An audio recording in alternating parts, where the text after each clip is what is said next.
我諗我哋成個戲基本上都係做緊呢樣嘢，就係希望大家對殯儀或者我哋去送別，即係我哋唔好用殯去送別一個人，係完全無論作為行業同埋作為一個普通參與嘅人，有份去送別嘅人，親友又好，我哋每個人都會必經嘅，一定有。係咪會知道有一個新嘅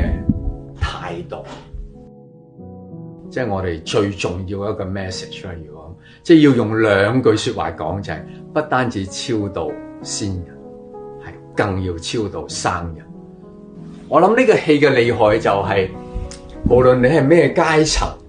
無論你係咩身份，你只要你入去睇，佢都會